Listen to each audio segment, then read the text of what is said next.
Hi friends, இந்த video எதுக்குன்னு பார்த்தீங்கன்னா, கன்சீவாக இருக்கிறவங்க எல்லாருமே குடிக்க வேண்டிய கஞ்சி தான் இது. கம்பல்சரி 7th மந்த்லேருந்து குடிச்சிங்கன்னா உங்களுக்கு வந்து லேபர் பெயின் வந்து ஓரளவுக்கு கண்ட்ரோல் பண்ணுற அளவுக்கு இருக்கும். இந்த கஞ்சி தான் எப்படி செய்யுது அப்படின்னு சொல்லிட்டு இந்த வீடியோவில் வந்து லாங்காக பார்க்க போகிறோம். வீடியோ வந்து ஸ்கிப் பண்ணாமல் பாருங்கள். வாங்க வீடியோக்குள்ளே போகலாம். ஃபஸ்ட்டு பார்த்தீங்கன்னா, நான் கொஞ்சமாக தான் செஞ்சுருக்கிறேனே, நிறைய செய்ய வேணாம் அப்படின்னு சொல்லிட்டு கொஞ்சமாக எடுத்துருக்கிறேன். ஒரு டம்ளர் அளவுக்கு தான் உளுந்து எடுத்துருக்கிறேனே.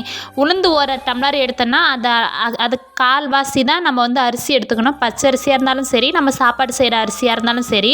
நான் வந்து கொஞ்சோண்டு தான் உளுந்து எடுத்துருக்கிறேன். உளுந்தை வந்து ஃபஸ்ட்டு பார்த்திங்கன்னா இந்த மாதிரி ஒரு கடாயில் வந்து அழகாக பொன்னிறமாக வறுத்து எடுத்துக்கலாம். நம்ம வந்து உளுந்தை வந்து கிண்டிக்கிட்டே இருக்கணும், இல்லைன்னா அடி பிடிக்க ஆரம்பிச்சதுன்னா கொஞ்சம் நல்லா கருப்பாயிடும்.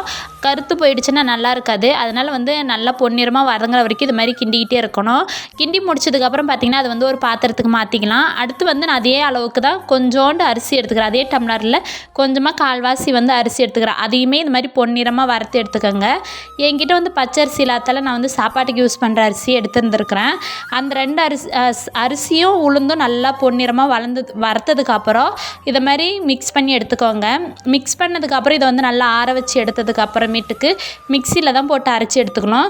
நம்மள்கிட்ட வந்து மிக்சி வந்து ரொம்ப கொரகொரப்பாக நம்மளுக்கு வந்து நல்லா நைஸாலாம் அரைச்சி கொடுக்காது. கொஞ்சம் கொரகொரப்பாக தான் அரைச்சி கொடுக்கணும். நம்மளுக்கு வந்து கொரகொரப்பாக இருந்துச்சுன்னா நல்லா இருக்காது சாப்பிட்றதுக்கு. அதனால் வந்து நம்ம வந்து அந்த சலிக்கிறது ஜல்லாடியை வச்சு நம்ம அழகாக கொஞ்சமாக வந்து அந்த மாவை கொட்டி அதில் வந்து சலித்து எடுத்துக்கிட்டால் மாவு வந்து நல்லா நைஸாக இருக்கும். நம்ம சாப்பிட்றதுக்குமே ஈஸியாக இருக்கும். இப்போ வந்து நான் வந்து சல்லாடி வச்சு நல்லா அழகாக சலித்து எடுத்துக்கிட்டேன்.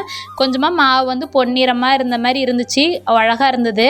அடுத்து பார்த்திங்கன்னா ஒரு பாத்திரத்தில் நம்ம வந்து 2 ஸ்பூன் போடுறதா இருந்தால் அதுக்கு வந்து 2 டம்ளர் தண்ணி வச்சு நம்ம வந்து கொதிக்க வச்சு எடுத்துக்கலாம். நான் வந்து இப்போ 2 ஸ்பூன் தான் யூஸ் பண்ணுறேன்.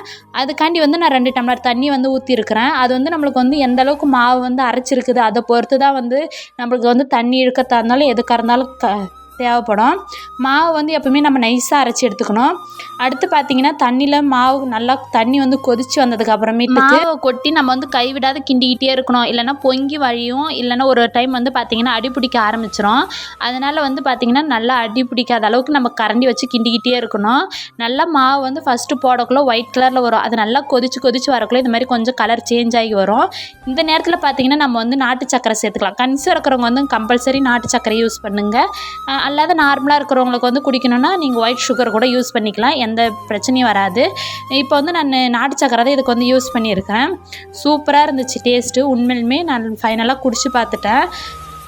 உங்களுக்கு வந்து எந்த அளவுக்கு சுகரு நீங்கள் சாப்பிடுவீங்களோ அந்த அளவுக்கு வந்து நீங்கள் நாட்டு சர்க்கரையை ஆட் பண்ணிக்கலாம். 2 ஸ்பூன் வேணுன்றவங்க 2 ஸ்பூனும், 1 ஸ்பூன் வேணுன்றவங்க 1 ஸ்பூன் கூட ஆட் பண்ணிக்கோங்க.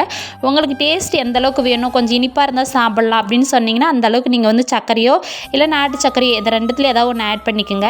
இதில் பார்த்தீங்கன்னா கடைசியாக நம்ம வந்து துருவன தேங்காவை யூஸ் பண்ணாலும் சூப்பராக இருக்கும். நான் வந்து எனக்கு தேங்காய் வந்து பிடிக்காததால் நான் வந்து தேங்காவை வந்து யூஸ் பண்ணிக்கல. அடுத்து பார்த்திங்கன்னா பாத்திரத்துலேருந்து நம்ம சாப்பிட வேண்டிய பாத்திரத்துக்கு மாற்றி நம்ம ஸ்பூன் வச்சு சாப்பிட்டா சூப்பராக இருக்கும். உண்மையுமே டேஸ்ட்டு. இது வந்து பார்த்திங்கன்னா இடுப்பெலும்பு, காலுக்கு எல்லா எலும்போட சத்துமே உளுந்தங்கஞ்சில் இருக்குது. அதை குடிச்சு வரத்துக்குள்ளே நம்மளுக்கு வந்து பார்த்திங்கன்னா லேபர் பெயின் கூட நம்ம கொஞ்சம் கண்ட்ரோல் பண்ணிக்கலாம். அந்தளவுக்கு இது பெனிஃபிட் இருக்குது. மறக்காமல் நீங்கள் வீட்டில் கூட ட்ரை பண்ணி பாருங்கள். இந்த வீடியோ பிடிச்சா மறக்காமல் லைக் பண்ணுங்கள். நெக்ஸ்ட் வீடியோவில் பார்க்கலாம். டாடா, பாய்.